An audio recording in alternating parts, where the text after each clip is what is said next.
തുമ്മൽ മാറാൻ ഒരു ഹോം റെമഡി.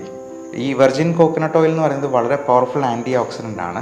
അത് നമുക്ക് ഭക്ഷണം തന്നെ നമുക്ക് മരുന്നാകുന്ന ഒരു സംഗതിയാണ് ഈ വെർജിൻ കോക്കനട്ട് ഓയിൽ ഉപയോഗിക്കുമ്പോഴത്തേക്ക് നമുക്ക് കിട്ടുക.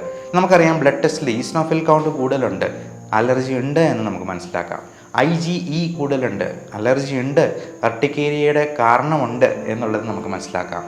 എന്താണ് അലർജി ഉണ്ടാക്കുന്നത് എന്ന് നമുക്ക് ഈ ബ്ലഡ് ടെസ്റ്റിൽ നിന്ന് അറിയത്തില്ല. ബ്രെഡ്, ബിസ്ക്കറ്റ്, മൈദ അടങ്ങിയിട്ടുള്ള സാധനങ്ങൾ, ബണ്ണ്, ഇതിനകത്തൊക്കെ ഈസ്റ്റ് ഉണ്ടാവും. അപ്പോൾ ഇതിന് അലർജിയാണെന്ന് കണ്ടെത്തിയാലേ നമുക്കത് ഒഴിവാക്കാനെങ്കിലും പറ്റുള്ളൂ. തുമ്മൽ മാറാൻ ഒരു ഹോം റെമഡി. അലർജി പല പ്രശ്നങ്ങൾ ഉണ്ടാക്കാറുണ്ട്. മൂക്കടപ്പും തുമ്മലും കണ്ണു ചൊറിച്ചിലുമായിട്ട് അത് വരാം. അലർജി ശ്വാസകോശത്തെ ബാധിക്കുമ്പോൾ ചുമ, കഫക്കെട്ട്, ശ്വാസം മുട്ടൽ, വീസിങ്, വലിവ് പോലത്തെ പ്രശ്നങ്ങൾ, അത് സ്കിന്നിൽ അർട്ടിക്കേരിയ, സ്കിൻ റാഷസ് ഒക്കെ വരാം. അപ്പോൾ ഇതിൻ്റെ ബേസിക് കാരണം അലർജി തന്നെയാണ്. ഈ അലർജിക്ക് ഹോം റെമഡി അല്ലെങ്കിൽ ചെപ്പടി വിദ്യ എന്നൊക്കെ പറയുമ്പോൾ നിങ്ങൾ തന്നെ അത്ഭുതപ്പെട്ടേക്കാം. മോഡേൺ മെഡിസിനിലൊരു ഡോക്ടർ എന്തിന് അങ്ങനെ ഒരു കാര്യം പറയണമെന്ന്. ഞാൻ എപ്പോഴും മലയാളം പറയാൻ ആഗ്രഹിക്കുന്ന ഒരു ഇംഗ്ലീഷ് ഡോക്ടറാണ്. നമുക്ക് വീട്ടിൽ തന്നെ ചെയ്യാവുന്ന കാര്യങ്ങളൊക്കെ ചെയ്ത് നോക്കിയിട്ട് അതിൽ പറ്റിയില്ല എന്നുണ്ടെങ്കിൽ, അതിൻ്റെ ലൈഫ് സ്റ്റൈൽ മോഡിഫിക്കേഷൻ കൃത്യമായിട്ട് പാലിച്ചിട്ടും ശരിയായില്ല എന്നുണ്ടെങ്കിൽ നമ്മൾ കൃത്യമായിട്ടുള്ള ട്രീറ്റ്മെൻറ്റ് എടുക്കുക തന്നെ വേണം. അതിനെക്കുറിച്ചും ഞാൻ ഇതിൻ്റെ അവസാനം പറയുന്നതാണ്. നമുക്ക് ആദ്യം ഈ അലർജിക്ക്, തുമ്മലിന്, നിർത്താതെയുള്ള മൂക്കൊലിപ്പിന്, മൂക്കടപ്പിന് വീട്ടിൽ ചെയ്യാവുന്ന ഒരു ഹോം റെമഡി. അത് നല്ല അത്യുഗ്രൻ ടേസ്റ്റുള്ള ഒരു ഹെൽത്ത് ഡ്രിങ്കും കൂടിയാണ്. അപ്പോൾ അതിന് ചെയ്യേണ്ട എന്തൊക്കെ സാധനങ്ങളാണ്, ചേരേണ്ടത് എന്തൊക്കെയാണ് എന്നുള്ളത് നമുക്ക് നോക്കാം. ഇതിൽ വേണ്ടത് തുളസി ഇല, മഞ്ഞൾപ്പൊടി, നെല്ലിക്ക, തേൻ, വെർജിൻ കോക്കനട്ട് ഓയിൽ, ആവശ്യത്തിന് വെള്ളം, സ്വല്പം ഉപ്പ്. അപ്പോൾ തുളസിയിലേക്ക് എത്ര വേണമെന്നുള്ളത് നമുക്ക് തന്നെ തീരുമാനിക്കാം. നമുക്കറിയാം അതിൻ്റെ ടേസ്റ്റ് എത്രത്തോളം എന്നുള്ളത്. അതൊരു 4-5 തുളസി ഇല എടുക്കാം. അതുപോലെ മഞ്ഞൾപ്പൊടിയാണെങ്കിലും ആവശ്യത്തിന് എടുക്കുക. വെർജിൻ കോക്കനട്ട് ഓയിൽ 2 ടീസ്പൂൺ മതിയാവും. ഈ വെർജിൻ കോക്കനട്ട് ഓയിൽ എന്ന് പറയുന്നത് വളരെ പവർഫുൾ ആൻറ്റി ഓക്സിഡൻ്റ് ആണ്. അത് നമുക്ക് ഭക്ഷണം തന്നെ നമുക്ക് മരുന്നാകുന്ന ഒരു സംഗതിയാണ് ഈ വെർജിൻ കോക്കനട്ട് ഓയിൽ ഉപയോഗിക്കുമ്പോഴത്തേക്ക് നമുക്ക് കിട്ടുക. അത് സ്കിന്നിൻ്റെ ആർട്ടിക്കേരിയ, സ്കിൻ അലർജി പോലുള്ള പ്രശ്നങ്ങൾക്കും അത് നല്ലൊരു പ്രതിവിധിയാണ്. നെല്ലിക്ക, നമുക്ക് 2-3 നെല്ലിക്ക അതെടുക്കാം. നെല്ലിക്ക എത്ര ചേർത്താലും നല്ലതാണ്. അതിൻ്റെ ചവർപ്പ് മാത്രമേ ഇച്ചിരി പ്രശ്നം ഉണ്ടാകത്തുള്ളൂ. പിന്നെ അതിൻ്റെ ചവർപ്പ് മാറ്റാനാണ് നമ്മൾ തേൻ ആഡ് ചെയ്യുന്നത്.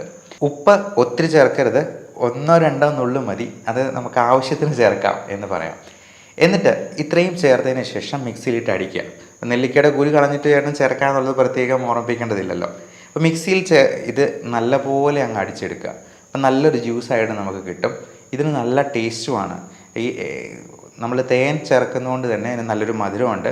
ഉപ്പിൻ്റെ ഒരു ചെറിയ ഉപ്പ് രസം ഉണ്ടാവും. പിന്നെ നെല്ലിക്കയുടെ സുഖം നകരുന്ന, നമ്മൾ നെല്ലിക്കയുടെ സ്വഭാവം തന്നെ അറിയാം, അത് ആദ്യം ചവർക്കുമെങ്കിലും പിന്നീട് മധുരിക്കുന്ന സാധനമാണ് എന്നുള്ളത്. അപ്പോൾ ഈ സാധനം കഴിക്കുമ്പോഴത്തേക്കും നമ്മുടെ അലർജി ഒത്തിരി കുറയുന്നതായിട്ട് നമുക്ക് കാണാം. അത് രാവിലെ വൈകുന്നേരം ഓരോ ഗ്ലാസ് കുടിച്ചെന്നാലും കുഴപ്പമില്ല. ഇനി പറ്റിയില്ലെങ്കിൽ രാത്രി മാത്രം ഒരു ഗ്ലാസ് കുടിച്ച് നോക്കുക.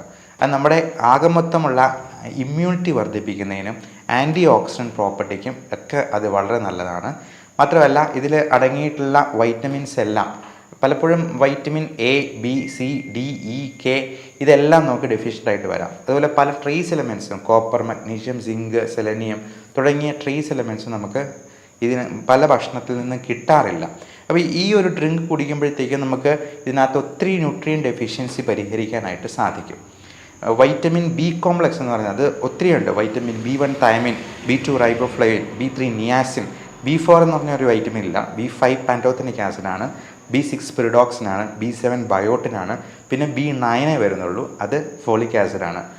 B8 ഇല്ല, 10 ഇല്ല, 11 ഇല്ല, B12 മീഥൈൽ കോബാളമൈനാണ്. അപ്പോൾ ഇങ്ങനെയുള്ള വൈറ്റമിൻസ് എല്ലാം നമുക്ക് നമ്മുടെ ഭക്ഷണത്തിൽ ഉൾപ്പെടുത്താനായിട്ട് പറ്റണം. അല്ലെങ്കിൽ ഇതുപോലത്തെ ഹെൽത്ത് ഡ്രിങ്ക് പ്രത്യേകമായിട്ടൊരു മരുന്ന് പോലെ നമുക്ക് കഴിക്കാവുന്നതാണ്. അത് നല്ല ടേസ്റ്റും ഉണ്ടാകും. നമുക്ക് വീട്ടിൽ തന്നെ പ്രിപ്പയർ ചെയ്യാവുന്നതാണ്. ഇനി അലർജിയുടെ സ്പെഷ്യാലിറ്റി ട്രീറ്റ്മെൻറ്റിലേക്ക് വരാം. നമുക്ക് അലർജി എന്ന് പറയുന്നത് ഹൈപ്പർ സെൻസിറ്റിവിറ്റി കൊണ്ടുണ്ടാകുന്നതാണ്. അത് പലതരത്തിലുള്ള വസ്തുക്കളോടും നമുക്ക് അലർജി ഉണ്ടാക്കാം. അത് മൂക്കടപ്പും, തുമ്മലും, ശ്വാസകോശത്തിൽ ആസ്മ പോലുള്ള പ്രശ്നങ്ങളും ഒക്കെ വരാം. ഇതൊക്കെ നമുക്ക് വീട്ടിൽ തന്നെ ശ്രദ്ധിക്കാവുന്ന കാര്യങ്ങൾ, അവോയ്ഡ് ചെയ്യാവുന്ന സംഗതികളൊക്കെ നോക്കിയിട്ടും നിന്നില്ലെങ്കിൽ തീർച്ചയായിട്ടും യഥാസമയം അതിന് വൈദ്യസഹായം തരണം.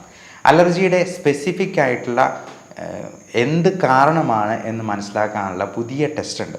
നമുക്കറിയാം ബ്ലഡ് ടെസ്റ്റിൽ ഈസ്നോഫിൽ കൗണ്ട് കൂടുതലുണ്ട്, അലർജി ഉണ്ട് എന്ന് നമുക്ക് മനസ്സിലാക്കാം. IgE കൂടുതലുണ്ട്, അലർജി ഉണ്ട്, അർട്ടിക്കേരിയയുടെ കാരണമുണ്ട് എന്നുള്ളത് നമുക്ക് മനസ്സിലാക്കാം. എന്താണ് അലർജി ഉണ്ടാക്കുന്നത് എന്ന് നമുക്ക് ഈ ബ്ലഡ് ടെസ്റ്റിൽ നിന്ന് അറിയത്തില്ല. അതിന് വേണ്ടിയിട്ടുന്ന ടെസ്റ്റാണ് സ്കിൻ പ്രിക്ക് ടെസ്റ്റ് എന്ന് പറയും. അതായത് നമ്മൾ 72 അലർജൻസിൻ്റെ ഒരു പാനൽ നമ്മൾ ഓരോ പഞ്ച് കൊടുത്ത്, അത് നമ്മൾ കുത്തി നോവിക്കൊന്നുമില്ല, ജസ്റ്റ് ഒരു പോറൽ ഏൽപ്പിക്കത്തുള്ളൂ. അപ്പം നമ്മൾ കോളം വരച്ച് കയ്യിലിങ്ങനെ മാർക്ക് ചെയ്ത് ഓരോരോ അലർജൻസ് ആയിട്ട് നമുക്ക് വയ്ക്കും. ഈ 72 എന്നുള്ളത് നമുക്ക് വേണമെങ്കിൽ കൂട്ടാം.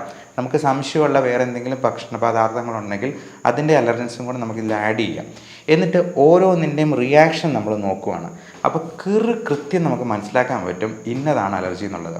പലപ്പോഴും നമ്മളത് അറിയാതെ പല ഭക്ഷണങ്ങളും കഴിക്കാറുണ്ട്. ഉദാഹരണത്തിന് ഗോതമ്പ്, പാല്. കഴിഞ്ഞ ദിവസം ഒരു വൈദ്യന് ചെയ്തപ്പോൾ അതായത് ഈസ്റ്റ് അലർജിയാണെന്ന് കണ്ടെത്തി. അപ്പോൾ ഈസ്റ്റൊക്കെ നമ്മൾ പോലും അറിയാതെ നമ്മുടെ ഉള്ളിൽ പോകുന്ന സാധനമാണ്.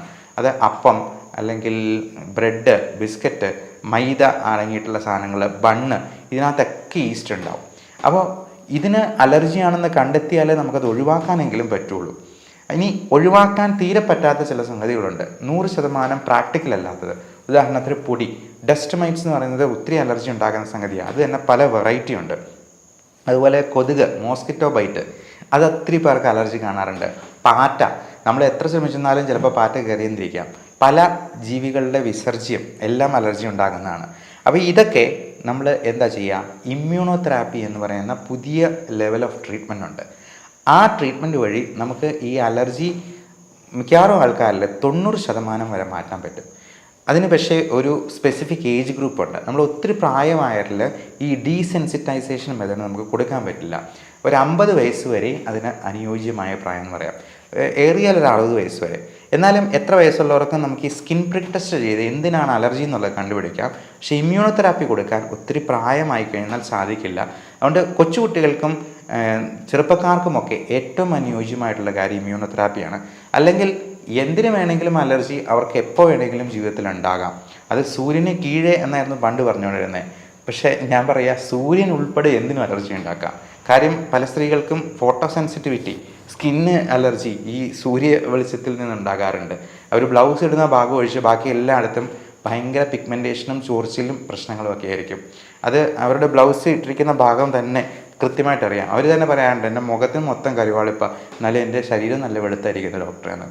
അപ്പോൾ ഇങ്ങനെയുള്ള സങ്കടങ്ങൾ ഒത്തിരി പേർക്കുണ്ട് എന്നുള്ളത് കൊണ്ട് ഈ ഡെർമറ്റ് സൈക്കാട്രി എന്ന് പറയുന്നൊരു ബ്രാഞ്ച് തന്നെയുണ്ട് ഈ സ്കിൻ അലർജിയിൽ ഉണ്ടാകുന്ന മാനസിക പ്രശ്നങ്ങളെ പ്രത്യേകം അഡ്രസ്സ് ചെയ്യാനായിട്ട്.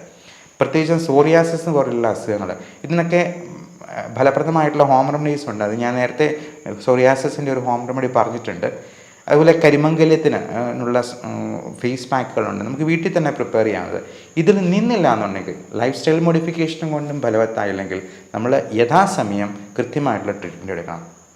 അത് അലോപ്പതി തന്നെ വേണമെന്ന് ഒരു നിർബന്ധവും ഇല്ല. ആയുർവേദമാണെങ്കിലും ഹോമിയോപ്പതി ആണെങ്കിലും ഒരു കുഴപ്പമില്ല. പക്ഷേ രജിസ്റ്റേർഡ് മെഡിക്കൽ പ്രാക്ടീഷണറുടെ അടുത്ത് തന്നെ പോയി ട്രീറ്റ്മെൻറ്റ് എടുക്കുക. കാരണം നമ്മളെക്കാൾ വിദ്യാഭ്യാസം കുറഞ്ഞ ഒരാളുടെ അടുത്ത് പോയി ചികിത്സ തേടുന്നതിൽ പരം ഒരു മണ്ടത്തരം വേറെയില്ല. അതിനാണ് നമ്മുടെ നാട്ടിലെ നിയമങ്ങളുള്ളത്. ഇതെല്ലാം ലൈസൻസ്ഡ് ജോബ്സ് ആണ്. അപ്പോൾ കൃത്യമായിട്ടുള്ള ട്രീറ്റ്മെൻറ്റ് കൃത്യ വ്യക്തിയുടെ അടുത്ത് തന്നെ പോയി എടുക്കാനായിട്ട് ശ്രമിക്കുക.